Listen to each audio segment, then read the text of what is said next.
موت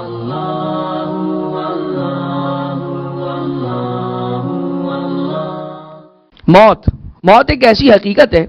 کہ جب امام معصوم علیہ الصلوۃ والسلام سے بھی پوچھا گیا،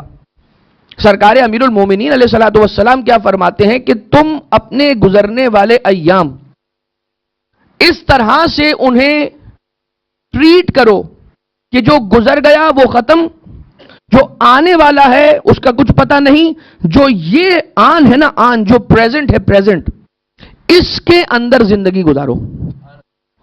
اس لیے کہ جو آنے والا وقت اور آنے والی ساعت ہے اس میں تمہیں یہ بات نہیں معلوم کہ تم زندہ ہو یا زندہ نہیں ہو۔ لہذا جو کل ہے، کل خود مولا حسن مجتبیٰ علیہ الصلوۃ والسلام کی جو وصیتیں ہیں ان میں سے ایک وصیت کیا ہے؟ ایک وصیت یہ ہے کہ وہ دن جو ابھی تک آیا نہیں ہے اس کے بارے میں اتنا فکر مند نہ ہو کہ تم بلڈ پریشر کے مریض بن جاؤ۔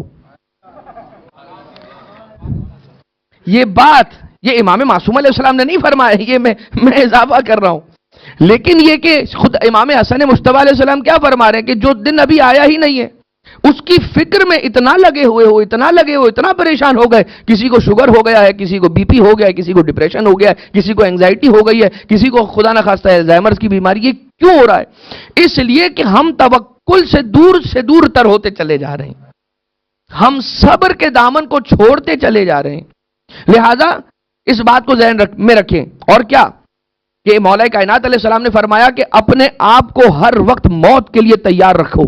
ایسے سمجھو کہ اگلی گھڑی میری موت کی گھڑی ہے تو کیا ہوگا، مجھے کیا کچھ تیار کر کے رکھنا ہے، وہ سب اپنے ذہن میں اسی طرح سے ریڈی رکھو کہ اگر 1 گھنٹے کے بعد، آدھے گھنٹے کے بعد، اگلے لمحے، اگلے لہجے اگر موت آ گئی اور داعی اجل آ گیا اور مجھے لبیک ہی کہنا پڑے گا تو میرے سارے کے سارے کام سیدھے ہوئے ہوں۔ دوسری بات یہ کہ کسی نے امام جعفر صادق علیہ الصلوۃ والسلام مولا سے پوچھا،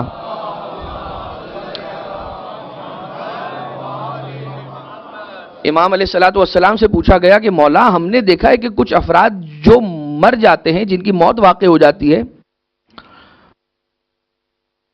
وہ آنکھیں ان کی کھلی رہ جاتی ہیں، کچھ ایسے بھی مرنے والے ہم نے دیکھے کہ جن کی آنکھیں کھلی ہوئی دیکھی موت کے بعد بھی، کیا وجہ ہے؟ خدا کی قسم اگر امام معصوم نے جواب نہ دیا ہوتا تو دنیا کی کوئی طاقت یہ حیثیت صلاحیت نہیں رکھتی تھی کہ یہ جواب دے سکے۔ لاجیکل ریزننگ کوئی نہ کوئی تو کچھ بھی لے آتا، لیکن جو صحیح ایبسولوٹ نالج رکھنے والی ہستیوں کا جواب ہے نا، یہ وہ جواب ہے کہ جو ڈیوائن جواب ہے، ڈیوائن آنسر۔ چھٹے امام علیہ السلام فرماتے ہیں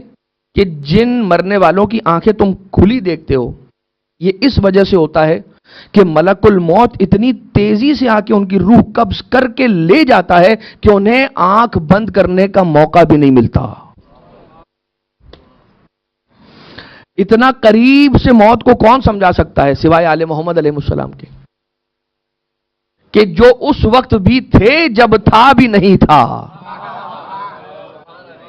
جو اس وقت بھی تھے جب تھا بھی نہیں تھا۔ لہذا اس بات کو ذہن میں رکھیں، موت کیا شے ہے؟ موت کوئی گھبرانے والی چیز ہے نہیں۔ حتی قبضک الیہ باختیارہ، یہ بات یاد رکھیے گا، باختیارہ، اس نے اپنے اختیار سے، دونوں طرح سے علماء کرام نے اس کے اندر زیارت امین اللہ کے اس جملے کی شرح کرتے ہوئے علماء کرام نے جو لکھا ہے،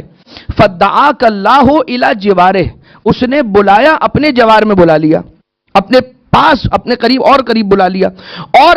فَقَبَضَكَ إِلَيْهِ بِاخْتِيَارِهِ، اور جو آپ کی روح کو کھینچا یا آپ کو لے گیا پروردگار تو وہ آپ کے اختیار سے، آپ کی مرضی سے لے گیا، یعنی آل محمد کی مرضی سے آل محمد نے اپنے جانے جانی سپرد رب الہی کی۔ اچھا ویسے تو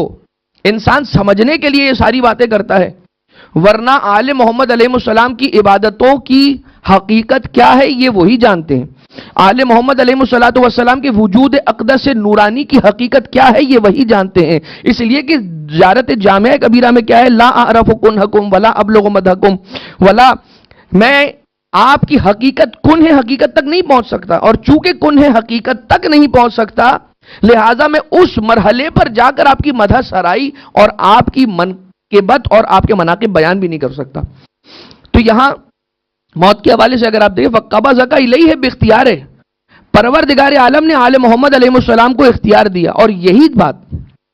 اپنے ظاہر سی بات ہے مومن کی اپنی کیپیسٹی، جو ڈیمینشڈ کیپیسٹی ہوگی یقیناً، اس میں یہ اختیار مومن کو بھی پروردگار دیتا ہے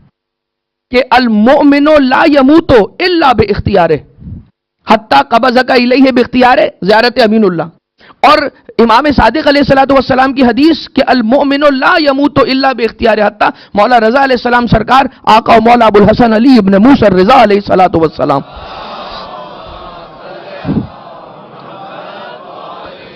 مولا رضا علیہ السلام ارشاد فرماتے ہیں کہ المؤمن لا يموت الا باختیارہ، مومن بغیر اپنے اختیار کے جان نہیں دیتا.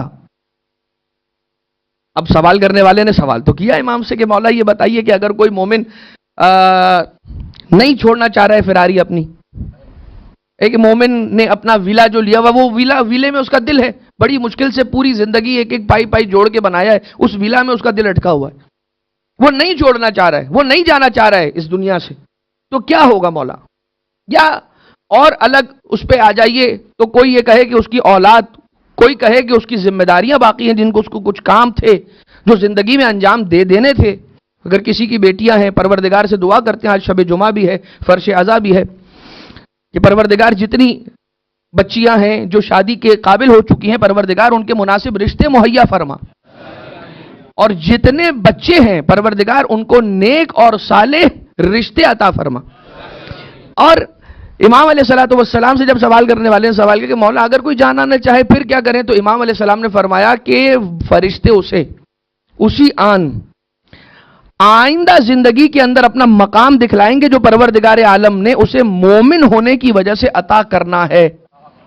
جیسے ہی وہ اس کی ایک جھلک دیکھے گا، اس کا دل دنیا کی ساری نعمتوں پر سے اٹھ جائے گا اور کہے گا مجھے یہاں پر کیوں چھوڑا ہوا ہے، مجھے لے کر کیوں نہیں جا رہے ہو، جلدی سے جلدی جس کام سے آئے ہو اس کام کو انجام دو، جہاں لے جانے آئے ہو وہاں پر لے چلو. یہ بات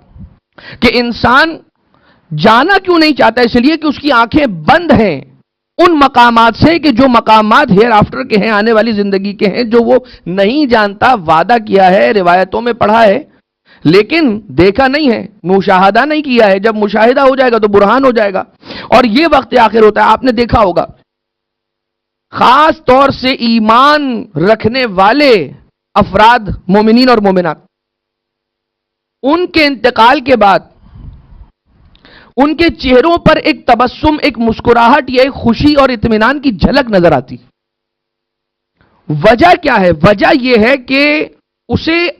قیامت میں اپنا مقام دکھلا دیا جاتا ہے اسی دنیا کے اندر.